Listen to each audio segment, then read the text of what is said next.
ময়মনসিংহে গিয়েছি আর চীনামাটির পাহাড়ে যাব না তা কি হতে পারে? তো আমার ওয়াইফকে নিয়ে প্রথমবার সেই চীনামাটির পাহাড়ে যাচ্ছি এবং আমারও উদ্দেশ্য ছিল যে আমার এলাকার আশেপাশে যে পর্যটন স্পটগুলো রয়েছে সেই জায়গাগুলো তাকে ঘোরাবো। সেজন্যই আমরা বাইকে চড়ে চলে আসলাম চীনামাটির পাহাড়ে এবং প্রথমেই আমরা সোমেশ্বরী নদী পার হলাম ট্রলার দিয়ে। তারপর একে একে সোমেশ্বরী নদীর যে স্বচ্ছ পানির ঘাট রয়েছে সেই ঘাটে আমরা গেলাম।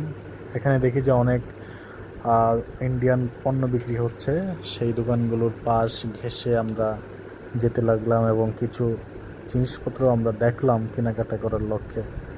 তারপর জিরো পয়েন্টে যাওয়ার জন্য আমরা একটি নৌকায় উঠলাম। সেখানে জন প্রতি 100 টাকা করে, আমাদের দুজনে 200 টাকা আসা যাওয়াই তারা ভাড়া নিয়েছে এবং আমাদেরকে এই স্বচ্ছ পানির ঘাট থেকে আমাদেরকে জিরো পয়েন্টের দিকে এই নৌকা করে নিয়ে যাচ্ছে। তো পুরো সোমেশ্বরী নদীর মাঝখান দিয়ে যখন নৌকা যাচ্ছিল, ইঞ্জিন চালিত নৌকা, ঠক ঠক ঠক ঠক শব্দ করে, তখন আসলে ভালোই লাগছিল। আমি পানি স্পর্শ করার চেষ্টা করলাম এবং আমার বউ সামনে, সেও কিন্তু আমার পানি স্পর্শ করলো আমার দেখা দেখি এবং তাকে বললাম যে আরও একটু এই পাশে এসে পানিটা ধরার জন্য, কারণ সে যেখানে বসেছিল সেখান থেকে পানি আসলে সে নাগাল পাচ্ছিল না। তো এভাবেই দুজনে খুনটুসি করতে করতে আমরা জিরো পয়েন্টের দিকে যেতে লাগলাম এবং দেখাই যাচ্ছে দূর থেকে সেই জিরো পয়েন্ট, অর্থাৎ ইন্ডিয়ার যে ভূখণ্ড সেই ভূখণ্ড কিন্তু দেখা যাচ্ছে।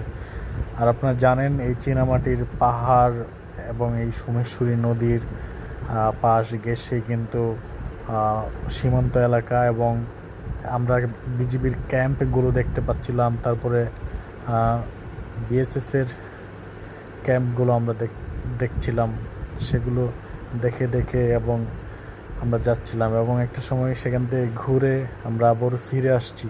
আমাদের যেতে যতক্ষণ লেগেছে তার মানে 5 ভাগের 1 অংশ সময় আমাদের লাগেনি আসতে, কারণ নদীর স্রোত ছিল আমাদের মানে আসার মুখী ছিল, যে কারণে আমরা দ্রুত চলে এসেছি। ওই দূরে দেখা যায় যে বিজিবি সদস্যরা তারা মানে খালি গায়ে বসে আড্ডা দিচ্ছে তাদের ক্যাম্পের ভিতরে এবং সেই দৃশ্য কিন্তু আমরা দূর থেকে জুম করে আমরা ক্যাপচার করেছি। তারা আসলে বুঝতেই পারেনি যে জুম করে আমরা এটা নিয়ে নিয়েছি। তো এভাবেই ঘুরে চলে আসলাম সেই জিরো পয়েন্ট।